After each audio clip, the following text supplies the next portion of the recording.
ఇల్లు పీకి పందిరి వేశారు అంటారు చూసారా. కానీ మన మోడీ గారు మాత్రం ఏకంగా చెత్త పీకి బంగారం చేస్తున్నారు అన్నట్టుగా ఉంది ఈ వ్యవహారం. ఈ మధ్య మోడీ గవర్నమెంట్ లక్షల టన్నుల చెత్తతో చేస్తున్న పని చూసి ప్రపంచం మొత్తం షాక్ అవుతుంది. మనం డెవలప్మెంట్ గురించి మాట్లాడుకునేటప్పుడు పెద్ద పెద్ద buildings, bullet trains, smart cities లాంటివి ఊహించుకుంటాం. కానీ ఈ డెవలప్మెంట్ రేస్లో ఒకానొక రోజు ఈ అచీవ్మెంట్స్ అన్నిటినీ మరుగున పడేసే ఒక దరిద్రాన్ని మనం వదిలేసి వెళ్తున్నాం. అదేనండి, చెత్త గురించే మాట్లాడుతున్నాను. ఢిల్లీలో గాజీపూర్ లేదా బల్స్వా దగ్గర ఉన్న చెత్త కొండల గురించి మీరు చూసే ఉంటారు, లేదా ఎక్కడో ఒక చోట వినే ఉంటారు. అవి ఏకంగా కుతుబ్ మినార్ ఎత్తును దాటేసేలా భయపెడుతున్నాయి. ఇదొక్క ఢిల్లీ స్టోరీ మాత్రమే కాదు, మన భారతదేశం అంతటా ప్రతి సిటీ బయట ఇలాంటి కంపు కొట్టే విషంతో నిండిన చెత్త పర్వతాలు దర్శనమిస్తూనే ఉన్నాయి. కంచె చేను మేసినట్టు మనల్ని కాపాడాల్సిన నేచర్ని మనమే పాడు చేస్తున్నాం. ఇన్ని ఏళ్లుగా ఎన్నో గవర్నమెంట్లు వచ్చాయి పోయాయి, ఎన్నో ప్రామిస్లు చేశారు. కానీ ఈ కొండలు మాత్రం అలానే ఉండిపోయి మన భూమిని, నీటిని, గాలిని పాయిజన్ చేస్తున్నాయి. వేసవికాలం వచ్చిందంటే చాలు ఈ చెత్త కొండల్లో ఆటోమేటిక్గా మంటలు రేగిపోయి చుట్టుపక్కల ఉండే జనాలకు ఊపిరాడకుండా చేస్తున్నాయి. వర్షాకాలంలో అయితే ఈ చెత్తలో నుంచి వచ్చే విషపు నీరు గ్రౌండ్ వాటర్లో కలిసిపోయి జనాలు క్యాన్సర్లో, రకరకాల రోగాల బారిన పడుతున్నారు. కానీ ఇప్పుడు సీన్ కంప్లీట్గా మారిపోయింది. మోడీ గవర్నమెంట్ ఒక సాలిడ్ స్టెప్ తీసుకుంది. దీపం ఉండగానే ఇల్లు చక్కబెట్టుకోవాలి అన్నట్టుగా పరిస్థితి చెయ్యి దాటకముందే ఈ చెత్త కొండలను పూర్తిగా మాయం చేయడమే కాదు, వాటిని ప్యూర్ గోల్డ్గా మార్చే ఒక మాస్టర్ ప్రాజెక్ట్ స్టార్ట్ చేశారు. 140 కోట్ల జనాభా ఉన్న మన భారత్ ఇలాంటి మిరాకిల్ ఎలా చేయబోతుందా అని డెవలప్డ్ కంట్రీస్ కూడా నోరెళ్ళబెడుతున్నాయి. అగ్రరాజ్యాలు సైతం చెయ్యలేని ఈ ఫీట్ మన వాళ్ళు ఎలా చేస్తారా బాబు అని తలలు పట్టుకుంటున్నారు. ఈ గేమ్ చేంజింగ్ గవర్నమెంట్ ప్రాజెక్ట్ ఏంటి, చెత్తలేని భారత్ విజన్ ఏంటి అన్నది ఇప్పుడు డీకోడ్ చేద్దాం. కానీ ఆ మ్యాటర్లోకి వెళ్లే ముందు మన దేశం సాధిస్తున్న ప్రోగ్రెస్, స్వచ్ఛమైన భారత్ సృష్టి పట్ల మీకు ప్రౌడ్గా అనిపిస్తే వెంటనే ఈ వీడియోను లైక్ చేయండి. కామెంట్ సెక్షన్లో ఫుల్ జోష్తో జై హింద్ అని టైప్ చేయండి. జై హింద్ అని చెప్పడం మనందరికీ చాలా గర్వకారణం. అలాగే పనిలో పనిగా మా ఛానల్ సబ్స్క్రైబ్ చేసుకోవడం మాత్రం మర్చిపోకండి. ఏప్రిల్ 1, 2026 ఈ డేట్ని మీ క్యాలెండర్లో రౌండ్ చేసి పెట్టుకోండి. ఆ రోజు మన భారత్లోని సిటీల ఫేస్, మన గాలి క్వాలిటీ, ఈ రెండింటిని మార్చేసే పెద్ద రెవల్యూషన్ రాబోతుంది. సెంట్రల్ ఎన్విరాన్మెంట్ మినిస్ట్రీ వాళ్ళు సాలిడ్ వేస్ట్ మేనేజ్మెంట్ రూల్స్ 2026ని అనౌన్స్ చేశారు. ఇదేదో మామూలు గవర్నమెంట్ పేపర్ లేదా రూల్స్ బుక్ అనుకోకండి. 2016 నాటి పాత రూల్స్ని పక్కన పెట్టి వేస్ట్ మేనేజ్మెంట్ని పూర్తిగా మోడర్న్, ట్రాన్స్పరెంట్ టెక్నాలజీతో నడిచేలా డిజైన్ చేశారు. ఇప్పటిదాకా మనకు తలనొప్పిగా మారిన చెత్త 2026 తర్వాత మన దేశ ఎకానమీలో కీ రోల్ ప్లే చేయబోతుంది. ఆ చెత్తే కదా పడేయండిలే అనే బిహేవియర్ని ఇక ఏమాత్రం టాలరేట్ చేయబోమని గవర్నమెంట్ క్లియర్గా చెప్పేసింది. కేవలం ఉద్యోగంతో ఎవరు కోటీశ్వరులు కాలేరు. కోటీశ్వరులు ఎక్కువగా స్టాక్ మార్కెట్లో ఇన్వెస్ట్ చేస్తారు. మీకు ఈ స్టాక్స్ ఎక్కడ మొదలు పెట్టాలో తెలియకపోతే మార్కెట్ వూల్ఫ్తో ట్రై చేయండి. ఇది ఇండియాలో వేగంగా ఎదుగుతున్న సెబీ రిజిస్టర్డ్ యాప్. ఇందులో ఎక్స్పర్ట్స్ ప్రతిరోజు ఎక్కడ ఇన్వెస్ట్ చేయాలో ఫ్రీగా చెప్తారు. ఇందులోని ఫాలో ట్రెండ్ ఫ్యూచర్తో మీరు ఎలాంటి గెస్ వర్క్ లేకుండా ప్రాఫిట్ వస్తున్న ట్రేడ్స్ని జస్ట్ ఒక్క ట్యాప్తో కాపీ చేయొచ్చు. నేనైతే ఫాలో ట్రెండ్ క్లిక్ చేసి ట్రేడ్ స్టార్ట్ చేశాను. ఇక్కడ చాలా తక్కువ అమౌంట్తో ట్రేడింగ్ మొదలు పెట్టొచ్చు. నష్టం వస్తుందేమో అని భయపడక్కర్లేదు. దీంట్లో ఇన్బిల్ట్ స్టాప్ లాస్ ఆటోమేటిక్గా ట్రేడ్ని ఆపేస్తుంది. సో మీకు ఎక్కువ నష్టం జరగదు. ఇక్కడ చూసారంటే ప్రాఫిట్ రాగానే స్టాప్ ట్రేడ్ నొక్కాను. సింపుల్గా 2065 రూపాయల లాభం వచ్చేసింది.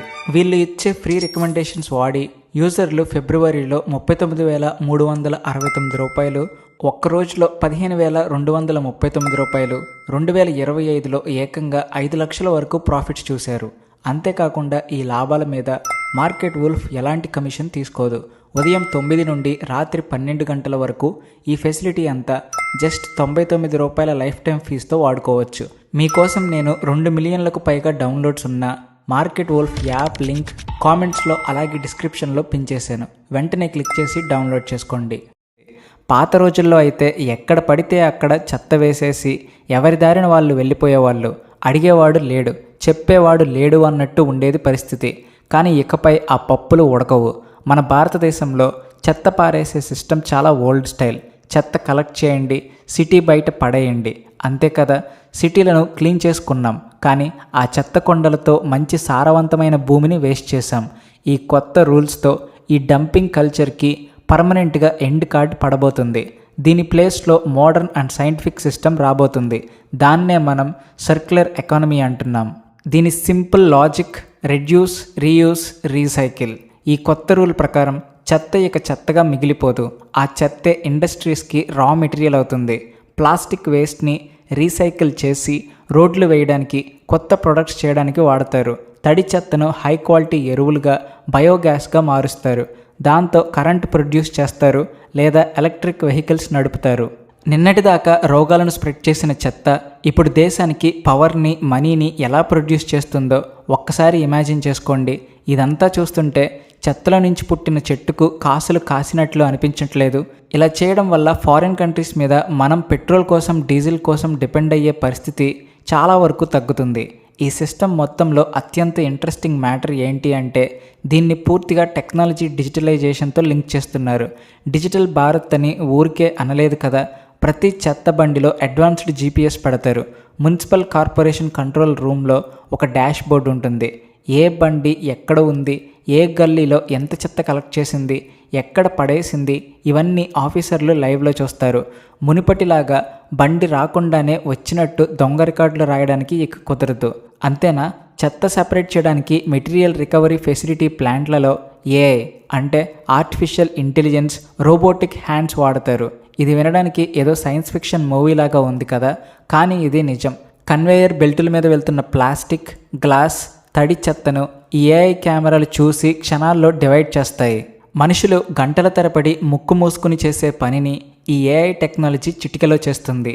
ఏఐ మిషన్కి డేటా ఇచ్చి ట్రైన్ చేస్తారు కాబట్టి అది అరటి తొక్కను, ప్లాస్టిక్ బాటిల్ను ఇట్టే పసిగట్టేస్తుంది. దీనికి తోడు మనలాంటి కామన్ పబ్లిక్ కోసం స్మార్ట్ మొబైల్ యాప్స్ కూడా తీసుకొస్తున్నారు. మీరు ఎక్కడైనా రోడ్డు మీద చెత్త కనిపిస్తే జస్ట్ ఒక ఫోటో తీసి ఆ యాప్లో అప్లోడ్ చేయండి.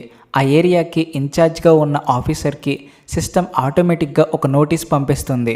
దీనివల్ల ఈ సిస్టంలో కరప్షన్, డ్యూటీ ఎగ్గొట్టడం లాంటివి పర్మనెంట్గా క్లోజ్ అవుతాయి. పాత సిస్టంలో ఉన్న అతిపెద్ద మైనస్ ఏంటి అంటే వీధిలో చెత్త కనిపిస్తే జనాలు గవర్నమెంట్ని తిట్టడం, గవర్నమెంట్ ఏమో జనాలను బ్లేమ్ చేయడం. చెప్పేవి శ్రీరంగ నీతులు, చేసేవి మాత్రం వేరే అన్నట్టు ఉండేది పరిస్థితి. కానీ కొత్త రూల్స్ ప్రకారం అకౌంటబిలిటీని చాలా స్ట్రిక్ట్ చేసేశారు. తప్పు చేస్తే దేవుడైనా దండించాల్సిందే అన్నట్టుగా, అది మున్సిపల్ కార్పొరేషన్ అయినా సరే, చెత్త కలెక్ట్ చేసే కాంట్రాక్టర్ అయినా సరే, లేదా కామన్ మ్యాన్ అయినా సరే, ఎవరి బాధ్యత వాళ్ళదే. ఏ మున్సిపల్ కార్పొరేషన్ అయినా చెత్తను సైంటిఫిక్గా డిస్పోజ్ చేయడంలో ఫెయిల్ అయితే వాళ్ళ మీద కోట్ల రూపాయల భారీ ఫైన్ పడుతుంది. మొన్నటిదాకా ఆఫీసర్లు ఏముందిలే, ఎవరు అడుగుతారులే అని రిలాక్స్డ్ బిహేవియర్తో ఉండేవాళ్ళు. కానీ ఇప్పుడు ఆ సీన్ లేదు. పని చేయకపోతే డైరెక్ట్గా ఫైన్లు పడిపోతాయి. కాబట్టి అందరూ అలర్ట్ అవుతారు. ఇందులో వచ్చిన మరో biggest change extended producer responsibility. దీన్నే షార్ట్గా ఈపీఆర్ అంటారు. అంటే ఏంటంటే ప్లాస్టిక్ ప్యాకెట్లలో చిప్స్, బిస్కెట్లు, కూల్ డ్రింక్స్ అమ్మే పెద్ద పెద్ద మల్టీనేషనల్ కంపెనీలు ఉన్నాయి కదా, ఆ ప్లాస్టిక్ చెత్తను కలెక్ట్ చేసి రీసైకిల్ చేసే లీగల్ రెస్పాన్సిబిలిటీ ఇప్పుడు వాళ్ళదే. వాళ్ళేదో లాభాలు సంపాదించుకొని సైలెంట్గా ఎస్కేప్ అవ్వడానికి లేదు. తిన్న ఇంటికి కన్నం వేసినట్టు లాభాలు ఇక్కడ సంపాదించి చెత్త ఇక్కడ వదిలేస్తే కుదరదు. వాళ్ళు క్రియేట్ చేసే చెత్తకు వాళ్ళే ఆన్సర్ చెప్పాలి. మనం ఒక చిప్స్ ప్యాకెట్ కొని తిని రోడ్డు మీద పడేస్తే అది గాలికి కొట్టుకుని పోయి డ్రైనేజీలో ఇరుక్కుని వానలు వచ్చినప్పుడు ఊర్లు మునిగిపోయేలా చేస్తుంది. ఇప్పుడు ఆ కంపెనీ వాళ్ళే తిరిగి వాళ్ళ ప్యాకెట్లను వెనక్కి తీసుకుని రీసైకిల్ చేయాలి. ఈ రూల్ పెద్ద కంపెనీలకి ఫుల్గా చెమటలు పట్టిస్తుంది అనడంలో డౌట్ లేదు. వాళ్ళు రాత్రికి రాత్రే ప్లాస్టిక్ బదులు వేరే ఈకో ఫ్రెండ్లీ ప్యాకింగ్ వెతుక్కోవాల్సిన పరిస్థితి వచ్చింది. కానీ మన దేశ ఎన్విరాన్మెంట్కి మాత్రం ఇది సంజీవని లాంటిది. ఇప్పుడు మీకు ఒక పెద్ద డౌట్ రావచ్చు, సరే భయ్య, డైలీ వచ్చే చెత్తను సపరేట్ చేస్తారు కరెక్టే, కానీ ఇన్ని ఏళ్లుగా పేరుకుపోయిన ఆ పాత చెత్త కొండల పరిస్థితి ఏంటి అని. అప్పుడెప్పుడో వేసిన చెత్త ఇప్పుడు కొండలా మారింది కదా, దాన్ని ఎలా క్లియర్ చేస్తారు? తాతకు దగ్గు నేర్పినట్లు ఈ ప్రాబ్లమ్ని సాల్వ్ చేయడానికి కూడా గవర్నమెంట్ దగ్గర పక్కా ప్లాన్ ఉంది. దీనికోసమే గవర్నమెంట్ స్వచ్ఛ భారత్ మిషన్ 2.0 కింద బయో మైనింగ్, బయో రెమిడేషన్ టెక్నిక్స్ వాడుతుంది. ఈ చెత్త పర్వతాలను ట్రోమెల్ మెషిన్స్ పెట్టి జల్లెడ పడతారు. ఈ మెషిన్స్ అంటే ఏంటో తెలుసా? పెద్ద పెద్ద డ్రమ్స్ లాగా ఉంటాయి. అవి తిరుగుతూ అందులో నుంచి మట్టి, నీరు, మిగతా చెత్తను వేరు చేస్తాయి. పనికిరాని చెత్తను సిమెంట్ ఫ్యాక్టరీలకి ఫ్యూయల్గా పంపిస్తారు. మంచి మట్టిని ఆ ఊరిలో పార్కులు కట్టడానికి వాడుకుంటారు. ఏళ్ల తరబడి పబ్లిక్ని భయపెట్టిన ఆ దరిద్రం అంతా మెల్లమెల్లగా మాయమైపోయి అక్కడి నుంచి గ్రీనరీ రాబోతుంది.